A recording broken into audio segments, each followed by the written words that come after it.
Hi guys, gusto kong ipakita sa inyo tong key dial mini ng Uaeon, and isa ito sa mga pinaka convenient na gamitin kasi customizable yung keys and intended talaga siya gamitin ng mga professional, especially ng mga nagtatrabaho over a computer.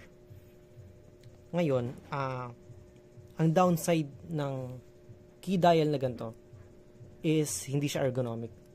Meaning, hindi siya ang pinaka-efficient na design para sa, especially sa left hand, kung paano mo siya gagamitin. And most of us kasi, right hand tayo gumagamit ng mouse o ng stylus. Katulad nito. And ano ang gusto kong sabihin? Maganda siya for starter, pero hindi talaga siya pinaka-efficient. Or para sa akin, hindi siya pinaka-efficient. And ipapakita ko kung bakit. Ito yung key dial and na-setup ko na siya. Ito yung logo niya kapag nakakonect siya via Bluetooth, and red siya kapag nag-charge. Mapapakita ko ba dito?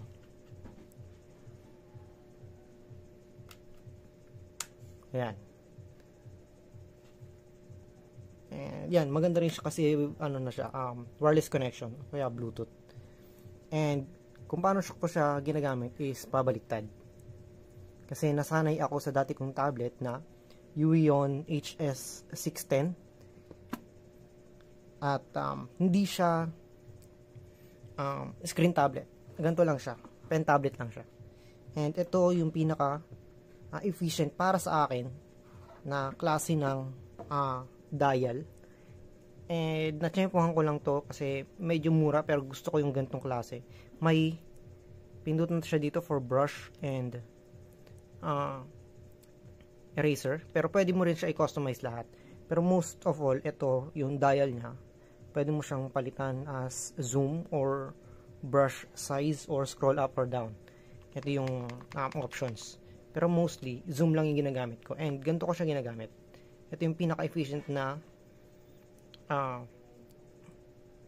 orientation ng kamay ko. Hindi ko siya ginagamit as ganito kasi parang anlayo or something. Ganito ko siya ginagamit. And pinalitan ko lang siya dahil sira na halos or dali niya na mag-lose ng contact. Tumagad din sa akin to ng 3 years. And balik tayo na ito yung pinaka-efficient na para sa akin, efficient na orientation ng kamay sa dito sa mga knobs and buttons. Kaya ganito rin yung setup na ginawa ko sa Uaeon. Naging option ko pa na bumili ng XP Pen kasi meron din silang key dial para sa kanilang mga tablet. Kasi most of gantong klase is ginagamitan na kaya sa ginagamitan ng ganito para magkaroon ka nga ng mga shortcut keys. And yan, may nag-set ako ng shortcut keys na save, enter, etc. etc. So ganito ko siya ginagamit. And ito yung itsura niya. So yun, no? Ito yung screen, and hindi siya katulad ng pen tab ko dati. Yung noong version ko na ginagamit, HS610 is may sarili siyang navigation buttons. And dito ko mag-drawing. Until na gumagana pa rin to. Repair lang siguro kasi micro USB. Anyway. So, napilitan ako gumamit ng key dial or shortcut buttons.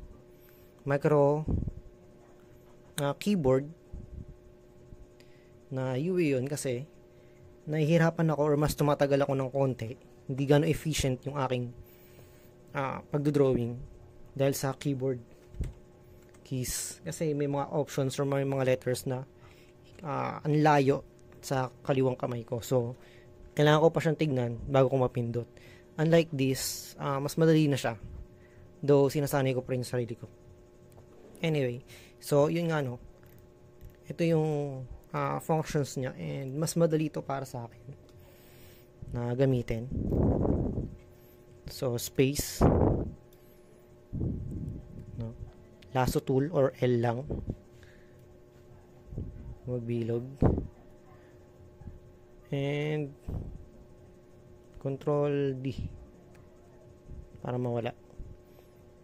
So, yun yun. Ito yung pinaka-efficient sa akin, para sa akin, no, na mga configuration.